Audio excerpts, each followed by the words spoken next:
Hello and welcome to VarroStories. In this video I will tell you about the cozy horror story, The Moonlit Garden. Sophie and Alex had always dreamed of owning a home tucked away in the countryside, far from the hustle and bustle of city life. When they stumbled upon the old house, nestled at the edge of a sleepy town, they were enchanted by its charm. The house was a bit run down, but it had character: crumbling stone walls covered in ivy, a weathered wooden porch, and, most striking of all, the garden. It was like something from a forgotten fairy tale. The flowers bloomed year-round, casting a soft, ethereal glow under the moonlight. The air was heavy with the scent of jasmine and roses, and the quiet seemed to hum with an unspoken magic. There was something deeply serene about it, but also something not quite right. Despite the house's age and the oddness of the garden, Sophie and Alex couldn't resist. They bought the property, eager to start their new life together. The first few nights were peaceful. They spent their evenings walking through the garden, hand in hand, mesmerized by its beauty. But there was a subtle strangeness that lingered, an inexplicable feeling that tugged at the back of their minds. At times, Sophie would swear she heard faint whispers in the air, soft, unintelligible words that seemed to come from nowhere and everywhere at once. One night, as they strolled under the pale light of the full moon, the whispers grew louder. They stopped in their tracks, the words clear now, but still elusive. "Come closer," a voice murmured, barely audible, like a rustle of wind through the leaves. "We've waited for you." Sophie's heart skipped a beat, and she squeezed Alex's hand tighter. "Did you hear that?" she asked, her voice trembling. Alex, who had been mostly dismissive of her concerns, stopped. His eyes narrowed, his head tilting as though listening intently. "I don't hear anything." But Sophie knew what she heard. There was something wrong with this place. The next morning, they went for a walk again, though Sophie could hardly shake the feeling of unease. It was still early, and the sun had just begun to peek over the horizon. The garden was bathed in a soft golden light, but the serenity it once held now felt oppressive. As they ventured deeper into the garden, Alex noticed something strange. The flowers, once so vibrant, seemed to have a new pallor, their petals wilting and turning brown at the edges. But it wasn't the plants that caught his attention, it was the ground beneath them. He crouched down, brushing away the dirt, and uncovered a weathered stone. "It's a grave," he whispered, his voice tight. Sophie moved closer, her stomach twisting in discomfort. The stone was old, the engraving faded, but still legible. It read, "Jonathan Miller, gone but not forgotten." Beneath it, a date, 1892. Who was Jonathan Miller? Sophie asked, a sense of dread settling over her. "I don't know. But this doesn't feel right," Alex replied, his voice shaking. They walked further, unease growing with every step. The more they uncovered, the clearer it became: this garden, this stunning paradise, was nothing more than a cemetery. The graves were scattered haphazardly beneath the flowers, each one marked with a name, each one tied to a date of someone who had vanished long ago, their disappearances never solved, their bodies never found. Sophie stumbled back, her face pale. These people, they disappeared. All of them. And then, the whispers began again. Louder, closer this time. Their voices, soft and pleading, filled the air like a chorus. "Help us," they begged. "It's too late." Sophie's breath caught in her throat, and she grabbed Alex's arm, pulling him toward the house. But the moment they turned, the whispers turned to laughter, low and dark, like a haunting echo that followed them. They reached the house, slamming the door behind them, but the laughter didn't stop. It seemed to seep into the walls, vibrating through the floors and ceilings. The garden, the graveyard, was alive with something otherworldly. Something ancient and malevolent. That night, sleep wouldn't come. Sophie lay awake, her mind racing, her skin crawling with the feeling that something was watching her, something buried beneath the soil of the garden. She woke to the sound of footsteps. Soft, slow, deliberate. "Alex," she whispered, turning to her husband, but the bed beside her was empty.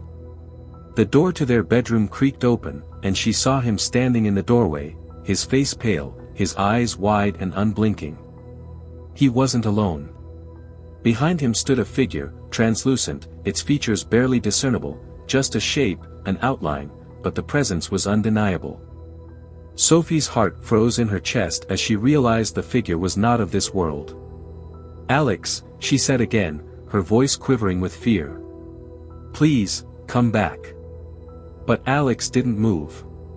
He remained there, frozen, staring at her, his eyes hollow. "We've waited for you," the figure whispered.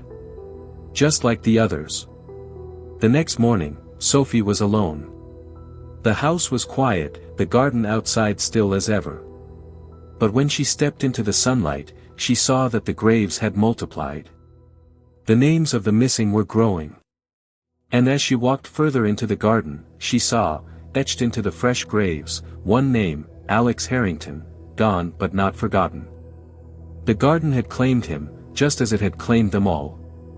And the whispers continued, growing louder as Sophie's feet sank into the earth, becoming one with the garden forever. "We've waited for you." Sophie's heart raced as she backed away from the new gravestone, her breath coming in ragged gasps. Alex's name, etched into the stone with an unmistakable finality, seemed to mock her, a cruel reminder of what she had already begun to fear. The whispers swirled around her, now more urgent than before, like the wind tugging at her clothes, pulling her toward the heart of the garden. She stumbled, her knees buckling, but she forced herself to stand again. "Alex," she whispered, the word trembling on her lips like a prayer. "Please, where are you?" There was no response. The world seemed to hold its breath. The garden, once so beautiful, now felt suffocating, pressing in on her from all sides.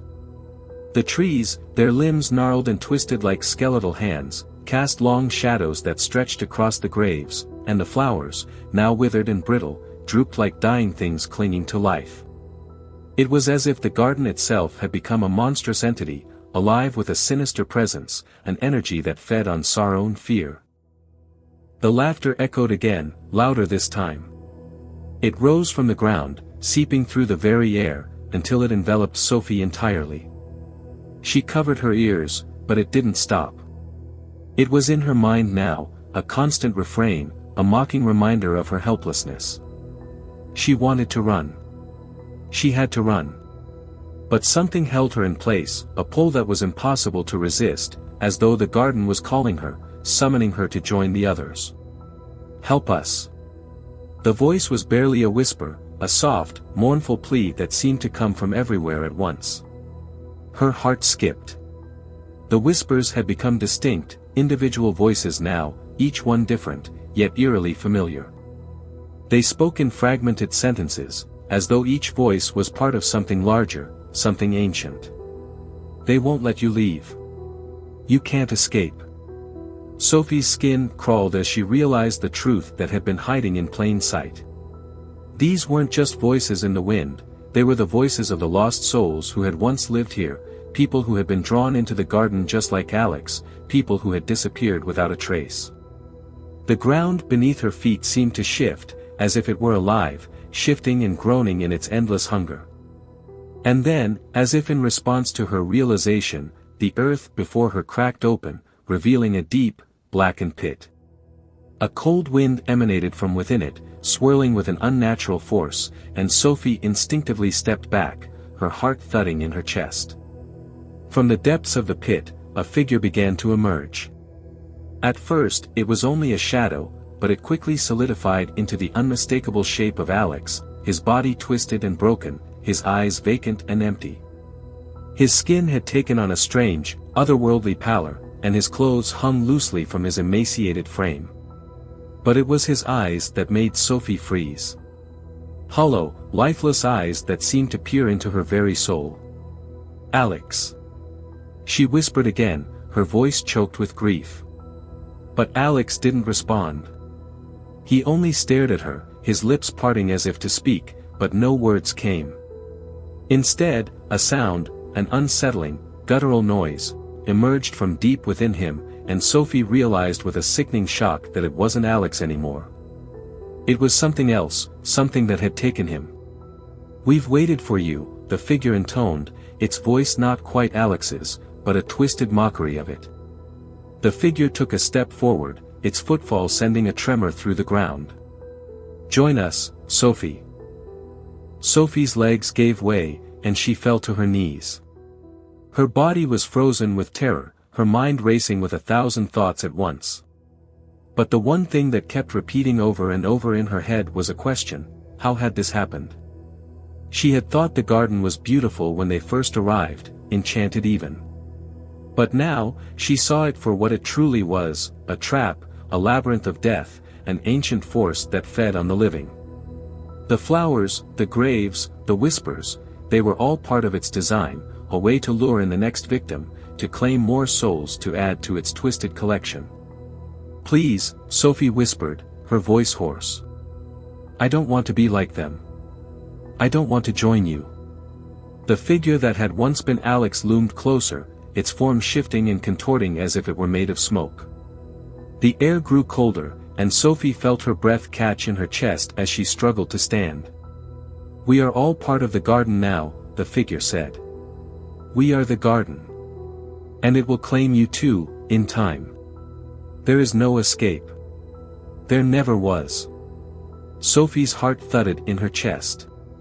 Panic surged through her as she staggered back, her gaze flickering between Alex and the pit. She didn't know what to do. She couldn't move, couldn't think. All she could do was feel the weight of the garden closing in around her, its power wrapping around her like vines. In the distance, a faint light began to shimmer, breaking through the darkness. It was the moon, rising high above the garden, its silver glow bathing the entire scene in an eerie, otherworldly light. For a fleeting moment, Sophie remembered the nights when she and Alex had first wandered through the garden, their hands intertwined, lulled by its beauty and tranquility. It had been the moonlight that had drawn them in, the same moonlight that now seemed to mock her. The whispers began again, louder than ever, as though the garden itself were urging her to surrender. But deep within Sophie, a spark of resistance flared. She couldn't let this be the end. She couldn't let the garden take her too. Summoning every ounce of strength, Sophie pushed herself to her feet. She didn't know how, but she knew she had to fight. She turned toward the house, the place where she had once felt safe, and ran. The garden seemed to retaliate, the ground shaking beneath her feet, but she didn't stop. She wouldn't stop. The whispers clawed at her mind, and the figures of the lost souls followed her, their hollow eyes filled with a twisted longing. But she kept running, faster, harder, her feet pounding against the dirt, her breath ragged in her chest. As she reached the house, she slammed the door behind her, collapsing against it. She pressed her hands to the door, her heart racing. The laughter didn't stop, but it was distant now, far off, as if the garden had been left behind. She closed her eyes, gasping for breath. For the first time since she'd arrived, the silence felt almost peaceful. But deep down, Sophie knew the truth: the garden would never let her go.